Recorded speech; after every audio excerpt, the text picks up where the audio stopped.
right. Welcome back to the Washington State Real Estate Investing Podcast. So excited today. It's just Julie and I having some conversations around investment strategies, different ways you can get started, and maybe even, as we've talked here before we got started, how to not feel bad about yourself. Because it's very easy. And Julia, we were talking before we got started. It's very easy to see things on TikTok or see things on Instagram or get a newsletter where people are saying, I'm making this much money, I'm making this much money. And we start to take that on as our own of I'm not good enough or where I'm at isn't good enough. And we start to internalize that. And that's always one of the biggest issues with, I think, our social media diets is trying to remember that people only post the great stuff. Yeah. And just as we get into this episode today, I just like thinking about that. It's some of the work I actually do with school districts in my other job is talking to students about this, right? It's just, you have to understand that nobody ever posts the bad stuff online, or very rarely. It's always the picture perfect, everything is going so well for me and everything that I'm doing, that we don't always get to see the behind the scenes struggle of what it took to get there or what is the real things that are going on, right? Yeah, no, that's a great point. I also just think it's really sexy and glamorous to put out there, I work 1 to 2 hours a week and I make this much money, and look at my home and look at all these things. Look at how many doors I have. And that newsletter that we both received, I didn't even dissect it the way you did. I just let it make me feel bad immediately, thinking, I work more than that and I don't make enough. And it can feel defeating. And I know that a lot of the investors that I follow too, real estate moguls, are they like to preach that they barely work and they make a lot of money. And I know I work more than 1 to 2 hours a week. Sometimes I feel like I work 50 to 60 hours a week, and it's tough. And of course, the goal is to one day be in more of a financial freedom place where we're not working so hard, but to get there, it's boots on the ground. We got to go. Yeah, it takes effort. It takes time. It is. And we all need mentors. We all need something to strive for. And we set goals for ourselves of where we want to be at certain times. And maybe we'll get into that today of how my wife and I set mini goals to get to where we are today. But understand that they're goals and things are going to happen in life. And just as my wife and I just had our anniversary, and during our anniversary, we always sit down and be just like, last year, when we planned out the next year, we didn't even end up close to where we thought we were going to be, because this thing called life happens to you. Yeah. And some things turned out better. Some things turned out worse. And that's just living life. And that's the excitement of living life and where you're at. But we did get this letter today, and it was very interesting because Julie and I were talking before. We both got this same newsletter today. And in the newsletter, the person talks about that they own 225 cash flowing units, and they cash flow roughly $13,000 a month. And so Julie and I were breaking that down, and it comes out that they're cash flowing about $58 per door, which doesn't sound like a whole lot. Yes, you have 225 doors. You probably have very little money in, or I don't know how much money is actually invested in these. We don't know. They don't give us that. We don't know how much money is invested in there. But we're looking at $58 per door. And it's just one of those things you have to start. When you see numbers, you have to go into the numbers and say, really, is that good? And for some people, they're like, that's great. For my wife and I, that's not good. My wife and I have 18 doors, and we cash flow on average $650 a door. Even though I don't have 225 doors, I'm cash flowing more than this person is every single month, because we've taken a different route in real estate investing. And I think that's the cool thing about real estate. I think, you want to lay your own floors. You want to do your tile. You want to be involved, and you do delegate because we need sanity and exactly. You make sure that you have a property manager and things like that. This other person, I'd assume they hire everybody for everything, which is great. But because of that, they need more volume. And I definitely had the shiny object syndrome, where I saw those numbers and I thought, man, I own 2 doors. I'm lame in comparison to his 225 doors.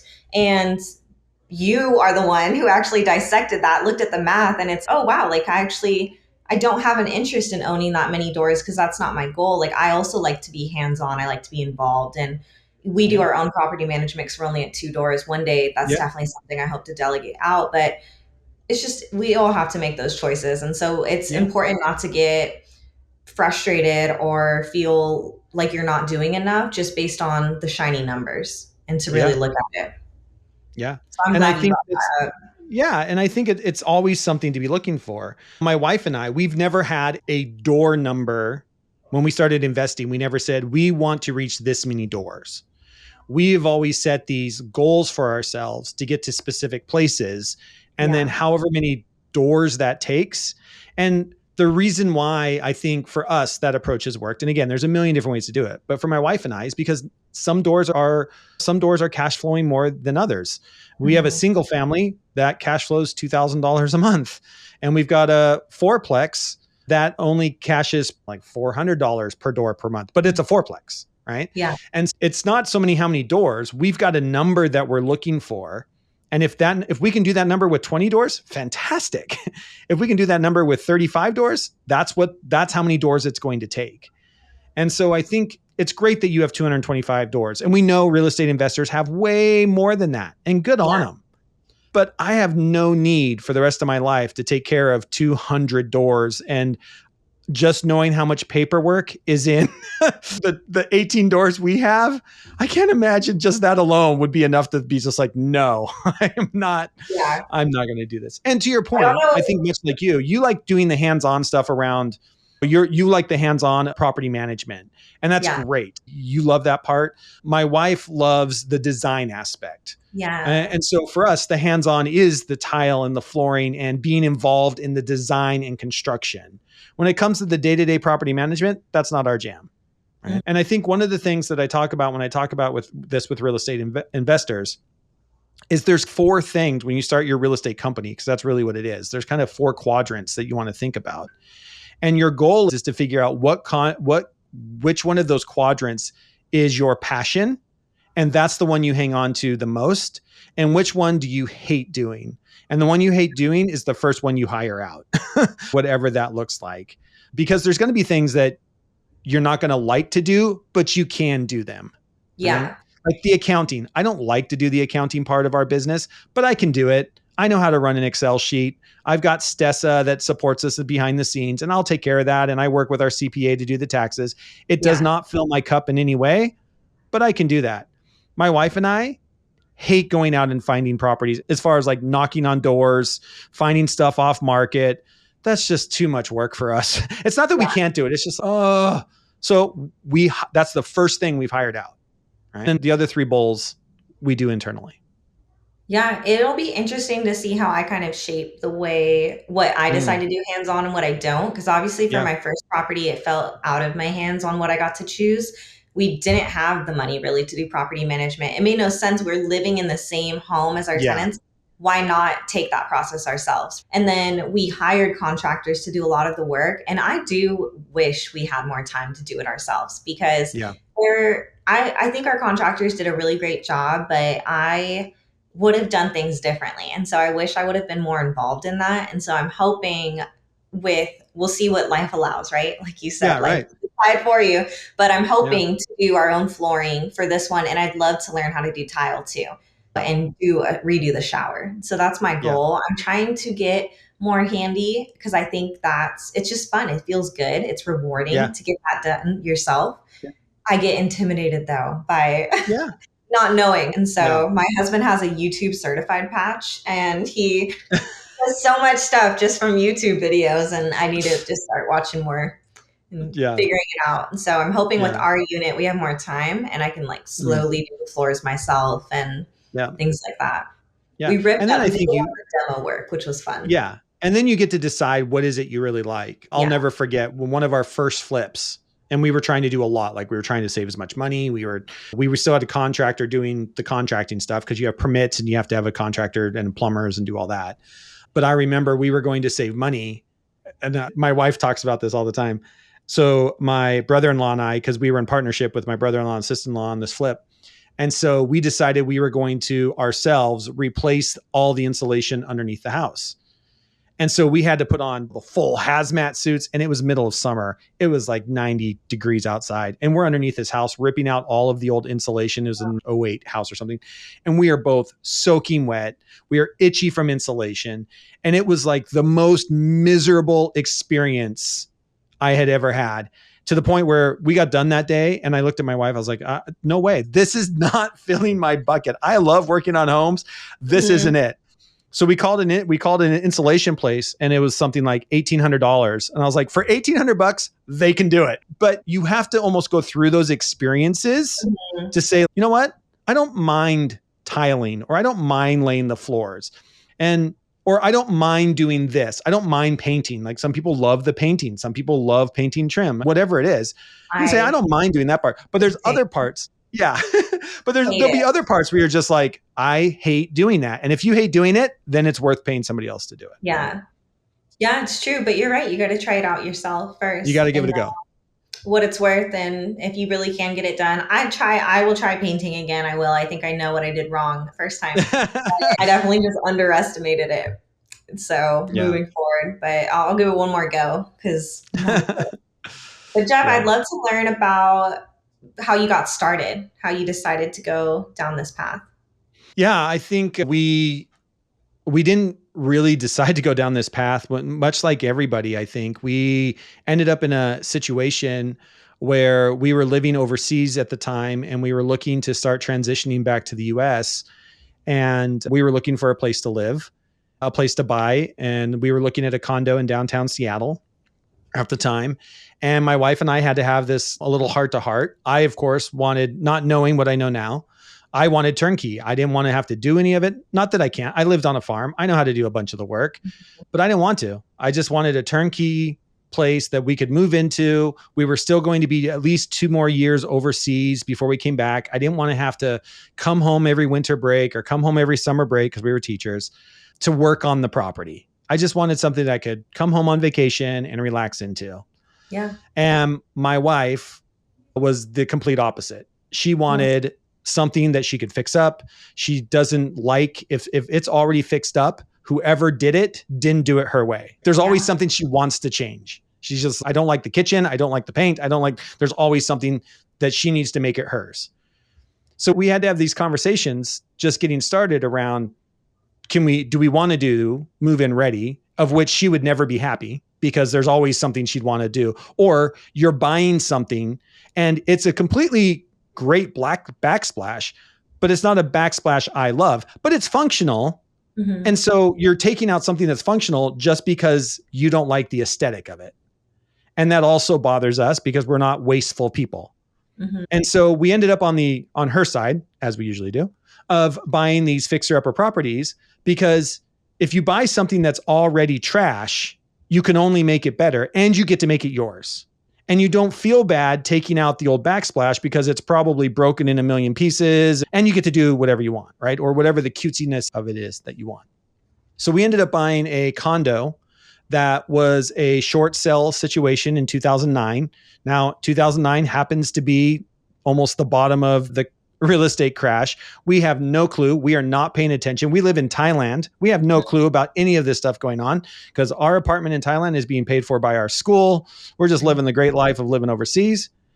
And we end up buying this short sale apartment that they had tried, horrible situation, but basically they had a little dog in there. The dog had peed and pooped everywhere.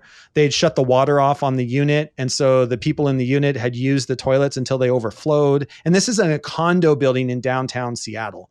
Wow. Which also helped us because we knew the condo building itself was gorgeous. Mm-hmm. And they had this horrible tenant that they couldn't get out. The place was so bad that there was a common floor on the second floor, a common area on the second floor for the condo owners. And that's where the owners of this unit hung out, because their unit was so gross by this time. So it took us a while to get it under contract. With short sale and us living overseas added a whole nother nightmare. Why we ever bought a home again after the craziness we had to go through, which I won't get into. It had to do with having to go to an embassy in Brussels at the last moment. It was just nuts to get it closed. But we ended up buying this place, and then we ended up rehabbing it. And of course, in 2012, the market takes off again. And next thing we know, we're sitting on a ton of equity. And that's when we first understood how this real estate thing works. Yeah. It's not only did we buy something and then we were able to instantly improve it, like force appreciation by updating it, we were also then getting the appreciation of what happened here in the market on top of that. And so we had this double whammy. And it was that force appreciation piece that really stuck out to us. And that's what started our adventure into this. So then we started listening to podcasts, we started educating ourselves. And this idea of being able to force appreciation led us into flips. So we would, flip a property where we could buy something that needed a bunch of renovation. We'd force that appreciation and then be able to sell it for a profit out the other end. And so it was really that, not even knowing what we were doing, understanding that we really liked this idea of being able to do it ourselves and force that appreciation. Not everybody wants to do that. But for us, that is down to the property we're working on right now, had a fire in it in 2018, and nobody has wanted to buy it because it's so much work. And my wife and I have tried to buy it twice to get to an agreement on a price that we feel like we can do with it what we want. But it's going to be a lot of work. Like, we're a year in and we mowed the grass. That's pretty much all we've done in a year, because we have to do permitting and there was a fire. So we have to go through all this mitigation stuff. But that's really been if I have to boil it down, we look for forced appreciation properties, and that works for us. Yeah. So that condo. How about you? How did I get started? Yeah. Or what's yours? Are you looking for forced appreciation? Are you just looking cash flow? What is the lens that you use?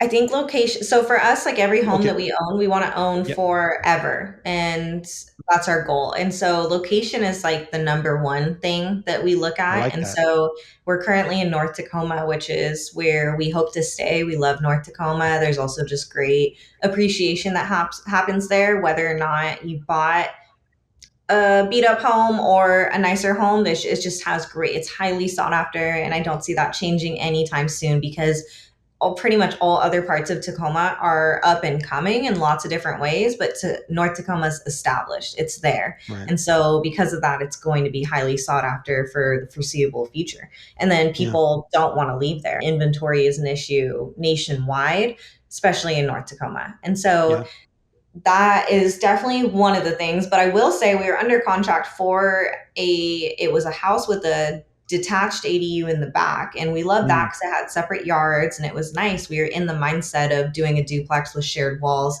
So when we saw that opportunity, it was turnkey also, which my husband really wanted. I did not, but he already wasn't even loving the idea of a duplex. So we did it. We went under contract for a few reasons. It didn't work out. We fell out and we're obviously heartbroken. But then this North Tacoma beat up, the ugliest duplex on that street popped up, and immediately we wrote an offer. We went in. It was mostly just cosmetic issues, which is all we could have handled. I don't think we could have handled. That's a good way to start. Yeah, it's a good way to start. To me, smells are something I don't think I could handle. If it smells really bad, I'm going to have a hard time getting past that. And I'm going to worry about it always being there too. So but there were lots of cosmetic issues, and the tenants before also had a dog that like chewed through doors and things like that. And so that's why we went with this one. Location, cosmetic issues, even our apartment that we're living in, we've barely touched. We've just left it as is because I don't care. He doesn't care. And when we rent it out, we're going to get it all finished. So I'm like, why paint and do things now when we're just going to do it in a year or two? I grew up with a single dad. We didn't decorate at all. Whenever he wanted to hang something, he'd use Scotch tape, put it on the wall. And that was our artwork. And I'm very much still like that. And just don't care. And so for our next one, I'm hoping to, either way, we're going to be having, I hate even saying this word, but it's the right word, passive income. I don't like to say passive income. It's never passive, right? We're doing the work. But either way, I'm going to be having more money come in than our mortgage when we rent out our unit, even if we rent it out as is, and which we don't plan to do. We plan on updating it, getting even more. So really the next one, it's just going to be location. I'd love though, ideally to find a fourplex where we're paying little to nothing towards the mortgage and the other units are covering that. So for me, it's more the numbers. That's what I'm looking for. Numbers and location. Since we're house hackers and we're owner occupying, the numbers aren't always great. The next one, we're going to do 5% down versus 3.5%. And so there's PMI and things like that we deal with. but Yep. that just means that the location has to be there so that way we're getting top market rent. That's right. I also love when I can find multifamilies with vacant units so I can set the Mm. rent and there's not already a tenant built in paying way below market value. And It's yeah, always something to look for. And I love that because I think for any investor who's listening to this podcast, I think having that conversation with your partners or even with yourself on what are the things that I'm going to say, these are what I look for yeah, you. Location is critical for you. Tacoma, you know that. And that is something in your hat that you have that others might not see. yeah, Right. It's looking past that property's run down or that property might not do this, that, or the other thing where you're seeing, yeah, but what you're not seeing is how great the location is. The rest of yeah, that can be fixed. And the exactly. second part of that is every time as investors, it's always about how much is it cash flowing, right? I don't think about passive income. I think about in cash flow. Like I'm Yeah. with you. I don't ever use the term passive income. It's how much is it cash flowing? And my wife and I, when we got started, we set a goal for ourselves that one of our criteria was when we run our numbers, we want units to cash flow $200. If our unit is cash flowing $200, that's a great unit for us. Yeah. Now, the cool thing is, and this as well, we buy those properties on day one being we fix them up, we get a renter in it. Hardly ever have we been under that $200.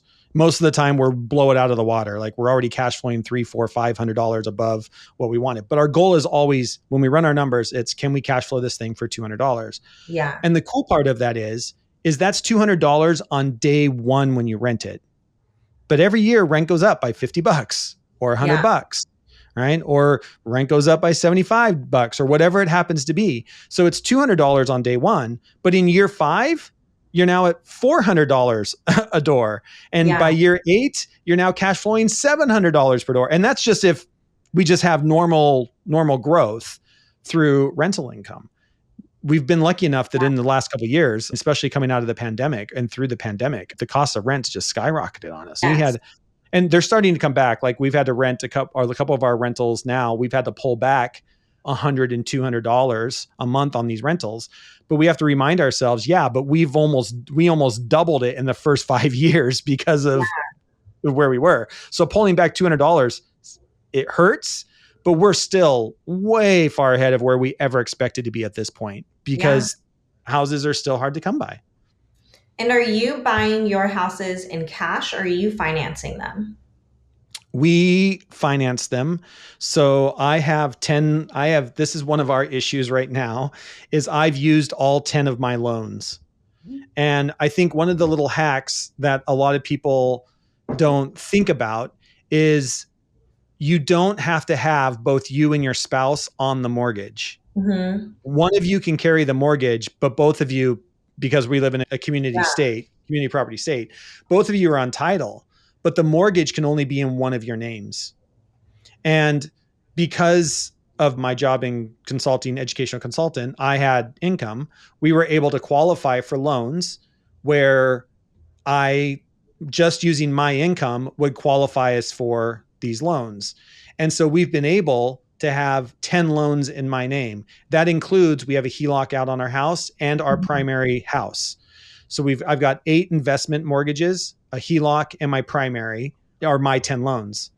So we are in this process now of transitioning to making on paper, because it's all on paper, making Yeah. on paper that all the rental income is my wife's income so that she can qualify for her 10 loans. And Smart. so Yeah. that's how we're doing it. And then, yeah, so theoretically we could have 20 loans out between the two of us on 20 different properties. We do Yeah. have one property as a commercial loan because we needed to. I was already out of loans at the time. And Yeah. so we got a commercial loan on a duplex, found a bank that would give us a commercial loan on a duplex, and that's working okay. But yeah, for us, that's worked out. Most of And those the we've had to other put down thing too, 20%. Sorry, go ahead. the consider then would be refinancing when interest rates drop. I don't know where if you've bought a lot in the past few years, you're probably good. But for us, like we're at a 5.75. And so rents will increase, which we Yep. actually decided not to raise this year just because they're already at top market value. And even a year later, it's still top market value. So we Yeah. feel good with that. But once when we can refinance, they'll be paying the same, if not more, That's right. and we'll be paying less towards our mortgage. And so That's right. that is an exciting feeling, even though we're not close to there yet. One day when we are, right? Because you buy the house with the current interest rates, knowing that you're comfortable with the current interest rates. And I always tell my clients that I want you to be in the mindset that you'll never get to refinance. So you're comfortable. We're not going to buy this house and you're going to be desperate for interest rates to drop. Yeah. It's going to be like a bonus. It's going to be a Yep. happy surprise. We're going to be excited. It's going to be a good phone call to get like, hey, it's time to refinance. Till then, though, you got to be comfortable with it. And so, Yeah. And we played that on this piece of property we just bought out at Pacific Beach. yeah, Is out at, if anybody knows, out at Seabrook Pacific Beach. Julia posted it on our Instagram, the story of our dream property. We were just able to purchase it. But part of the reason why we were able to purchase it is all of these second homes in Seabrook and property out there, there's a ton of supply all of a sudden. And part of it is people listening to the news and market situations. But because of that, the prices have started to drop dramatically out there. Now, we know that as soon as interest rates drop, that's going to change. Those prices are going to go right back up. So we are willing to play the real estate game of saying we found our dream property.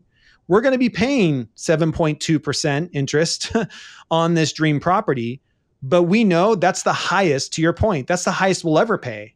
Yep. And all the signs are pointing to, we want this thing to be around 5.5%. As soon as it drops down to 5 or 5.5%, that's a bonus. In your words, I love that. It's a bonus. And we still have our dream property that we paid less for than somebody else is going to pay for at 5.5%. Yes. So this is actually, and I love this, and you as a realtor, I'm sure I'm saying this to buyers all the time, it's actually a really good time to buy. Yes. If you, to your point, make those numbers work now, because you're not going to be able to afford that house when it's back down to 5.5%, because that house is probably going to go up another 3% and now it's out of reach. Yeah. Right?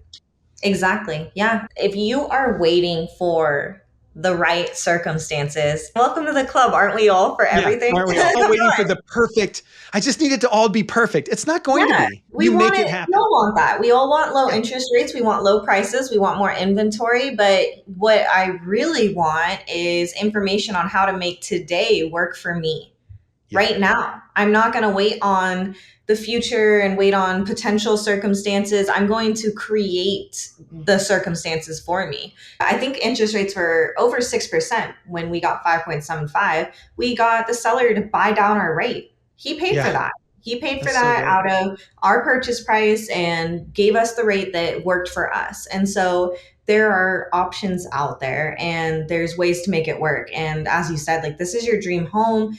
You got to deal with the purchase price because you're not getting a deal with the interest rate, which a lot of people are seeing right now. Sellers are very well aware that interest rates are high, so they are doing more to accommodate you. And if you need accommodations, like, that is just a game plan that needs to be created. I have some buyers that are buying in cash and don't need any accommodation, so we can look in more competitive areas. And then I have others who need closing costs paid for. They need a rate buy down. And so we just create that custom game plan on how to get you into that home and get you the deal you need today rather than waiting. Yeah. So, and that's even with this property. We bought this property for over $200,000 less than listing. Wow. And it appraised for $25,000 more than what we paid. Yeah. But it's because of the situation we're in. And this seller has been sitting on this piece of property for a year. Yeah. And because he's been sitting on it for a year, more inventory has come online. The plots of land around them are selling for less and less, making his land less and less. Like, the land hasn't changed. The view of the ocean hasn't changed. Just the market values have changed. And so when we looked at this property, we couldn't afford it at the price that he was asking for it. But you start looking at what's happening and you understand how to play these games. And all of a sudden we went in and we're just like, if we can get this for anywhere close to this price, we'll be in. And we were. Yeah. Built-in equity. So no one can tell me it's a bad time to buy when there are, if you're getting built-in equity to a home, an appraiser is telling you, you got this for a steal. then Yeah. it's a great time to buy. There's always It's a great time to opportunity. buy. And especially Yeah. too, you're right, like inventory is still low for sure, everywhere, most places. Yeah. But people are getting fearful and they are selling their homes and they're walking away from them, which is just great opportunity for buyers Yep. out there that are ready to make it work. And so Yep. it's just get your foot in the door, because here you are buying, about to build your dream home on your dream Yeah. piece of land that you already got with built-in equity, and it's from buying a literally shitty condo in Yeah. Seattle that you had to put a ton of elbow grease in and get Yeah. it where you wanted it to, and now that leverage has got you so much closer to your main goal, right, which is your Yeah. forever home. Yeah. And I Yeah. think yeah, it's our retirement home. I think the home we're in right now is probably our forever home. But even the Okay. home we're in right now, the one up here on this one we have on Queen Anne, it was 2016. We were looking to move out of the condo. So we bought the condo in 2009. We were looking to move out of the condo and move into our first time ever into a single family home for us. We lived in apartments and condos, or whatever time, however old we are at this point, 40 or something like that, about 40, but never lived in a single family home before. And we were looking at it in 2016. And you might remember the market in 2016 was just on fire, especially up here in Seattle. Yeah. And we had this conversation of, we have to jump now if we ever are going to be able to afford a single family home in the Seattle area. If we don't jump fast, the market will outpace what we can make. And we could see that, right? We know what our income is. We can see the market blowing up out the other end. And we just knew there was no way we could chase the prices that were happening here in the greater Seattle area. Yeah. So we decided we were going to jump. Now, we missed out on a couple opportunities. Like one house we put an offering on ended up going for over $300,000 in cash. This is Seattle in 2016. It was just Oh a nightmare. my gosh. And we found the house that we're in now. And again, it was, you could live in it, which is the only house we've ever bought that you could move in and live in it. But it Yeah. was still in pretty rough shape. But it Yeah. didn't have holes in the ceiling. There wasn't a fire in it. I've got so many stories of everything else we bought. Wow. Squatters already living in it, like every other home we bought. But the problem is on the back side, because we live up on Queen Anne, it's about a 15-foot drop down to the alleyway. And the previous owners had decided to empty their hot tub into the 100-year-old retaining wall. And so the retaining wall had given out. Oh my And God. most buyers, especially up here on Queen Anne, just want turnkey. Yeah. And so the only way we could afford this house was because nobody was willing to do the work. And this is where, as real estate investors, if you're willing to do the work, there are opportunities here for you. Yeah. So we put an offer in, and then we went out and we had 3 companies give us bids to rebuild this back wall. It was going to cost around $80,000. So then we got an $80,000 reduction on the price of the house. And Yeah. all of that allowed us to actually buy the home. Right. So we bought this house for just about, I don't know, I was right around $1 million. Over the years now, we've done, during COVID, we did a full 3-floor renovation. So it is Mhm. brand spanking new. And now we're on the other side of it. We almost have $1 million in equity in this house. It's Wow. just, but the opportunity was there. Now, here's the crazy part. Yeah. You talk about taking a jump. We bought this house and nobody should have sold us this house. We bought this house, and on the day of closing, it took because we did 20% down commercial financing, but we had 57 cents left in our bank account when we closed. And we've done that twice now, where we've bought properties and we're down to like pennies in the bank account. Yeah. Wow. But if it's there, if you know how to run the numbers, if you can see the equity out the other end, it's worth taking those risks.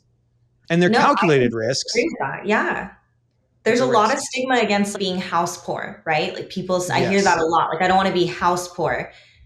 And I get it. I don't ever argue with people when they say that, especially potential clients. But I do say I'm house poor. Like, we went from renting $1,000 a month for a 3-bed, 1-bath to, even though we just pay less than half of our mortgage, it's still over $2,000. We doubled our biggest expense, and it's been hard. It has been. It's taken everything we've got. We both have worked really hard to make more money because we have to, and it happened fast too. It was the other mortgage that we were under contract for was going to be better, and then when that fell apart and we had to go for this one, I knew we just had to take the leap. And so now, there are moments where we feel, oof, this is a lot. Like, we made a huge jump, right? Because that's the word you kept using, and it's a fact. Like, it's a jump. but I just can't shake the feeling that the future version of us are going to be so grateful that we ate top ramen a little more Yeah. and worked a little couple extra side jobs, got the Yep. overtime done. Like we did what we needed to do now so that we can buy the dream property later, so that we can Yep. have more of that comfort. But yeah, so I love that you shared that because it goes back to how we started this episode with there people love to act like this is sexy and glamorous, and it Yeah. can be. Sure, Yeah. Selling Sunset is a show, it's a thing, but it's not always. And you're No. not failing, you're not behind, you're not a loser if it doesn't feel sexy and glamorous all the time. I beg to differ that you are normal and you are on Yeah. track if it Yeah. feels ugly and rough sometimes. Yeah. Like it's a Yep. sacrifice, it's a push. It's hard to be in a mindset of let's eat top ramen every day this week and let's say no to all the fun That's things right. that our friends are doing and let's put our money Yep. into this investment that's going to be long-term success and not Yep. short-term wealth, which I Yeah. think short-term wealth is also all over social media. There's Yeah. I So feel like true. every video I see, it's I posted this one video, 24 hours later I'm viral and making this Yeah. money, and that'll never be on our podcast. That's not what we're here to. Yeah. That's We just not don't how give this you is. That's not how this short works. Yeah. success. Yeah. Yeah. Yeah. And I say this too when I'm doing things at real estate get-togethers, is it's really a wave and you learn over time where you are in the wave. And for my wife and I, we had just come out of the wave. This is fantastic. We weren't looking for this, really looking for our dream property yet. This was supposed to be 5 years down the road. And just this last year happened to us and things happened in our lives. We were just like, nope, it's time to start looking for this. But Yeah. we had just come out of, we were where we had just come out of, for 7 years, we didn't travel with our friends. As a couple who've been to over 55 countries, for us Mm, not to travel for 7 years, people don't like it's like people not going to Starbucks for 7 years, if yeah. that's your thing. Like for us. And we didn't. And our friends were just like, you people, you don't do anything anymore. We're like, no, but that's not right Yeah. now. That's not our focus. And we had just come out of that to where we started traveling again. We're starting to travel the world and do the things that we love. And Yeah. we've just put ourselves, by buying this property and wanting to build our dream home, put ourselves back into that dip. But we're okay with that. To your point, we'll eat a little more top ramen. We'll take less trips. We'll do less things with friends, because once we get through the dip, that next rise is even better than the last rise. Yeah. But you go through these cycles. It's nothing ever constantly goes up or constantly goes down. But you have to understand where you are, and you on the down slopes, you got to grind it out. You Yeah. grind it out because you know that the bottom's coming and you're going to get back up, Yeah. right? You're going to eat a little more top ramen. You're not going to go hang out with your friends. You got to do what you got to do to make it through. But when you Yeah. make it through, it's better than when it was when you went in, right? The I love grind. that. And I I think find that's so many so, people give up in the grind, right? yes. People give up in the grind. It's the breaking point, and I feel like we're there right now where we said no to a wedding and Yeah. we eloped instead. We're doing a little backyard celebration, so my parents are included, but that was a financial choice more than Yeah. anything. Even though I'm not the big wedding, I don't have the Pinterest boards and the things that a lot of people do, which is great. It just wasn't my thing. Either way, it was my husband's. He wanted Yeah. a big wedding, but I said, no, we're going to get a house. Yeah. We're not going to commingle those expenses, those savings, right? Because everyone says that. They say, oh, we won't combine them. We can do Yeah. both. And you don't. You do it all on the Yeah. wedding. And so we chose to do it all on the house. And I've never had a passport. I've never left the country yet, which I want to so bad. But it's just, this is the season of saying no to a lot of those Yeah. things. This is the season Yeah. of working, of getting those houses and just building my portfolio. Like my Yeah. goal is to have a strong portfolio where when I am traveling, it is without the stress of how am I going to pay for this when I get back or pay off this credit Yeah. card and things like that, Yeah. and teach their own for sure. I don't think I'm right in my process. I think that it's just my process. And I think Yeah. that I I watched my parents work really hard when I was younger, like throughout my childhood and my life. They worked multiple jobs every day of the week, constantly at Disney World. My mom would be Mm. literally working. She'd bring her laptop into Disney World and we'd sit at the Starbucks and she would get stuff done. And they worked so hard. And I just hope by that stage, for me, I'm not having to do it that Yeah. hard. Yeah. It'll look different. It'll still be hard Yeah. work, but just not. So I'm trying to just dedicate my 20s and 30s to grinding it out, getting it done. Yeah, it's a good thing to do. My wife and I didn't take a honeymoon. That was me. But we just celebrated our 25th wedding anniversary and we got to spend 10 days in the Maldives. Now, if you tell Yay. me, if you'd have told me at 22, you're not going to take a honeymoon now, but in 25 years, you will have built enough wealth together that you're going to take 10 days in the Maldives, I would have given, I didn't know that at the time. That's what the outcome was going to be. But to your point, we made a conscious decision to say, we've got other priorities right now on building our own wealth, even when we got married at 22, that these are our priorities. We can forfeit going on a honeymoon because we couldn't afford 10 days in the, we didn't even know the Maldives was a country when we were 22, right? And we just spent 10 days on an overwater bungalow in one of the most beautiful places in the world. Right? That's amazing. So, but this is the thing. And I think your story is that you're at the beginning stages of that, right? Yeah. You forfeit the big wedding.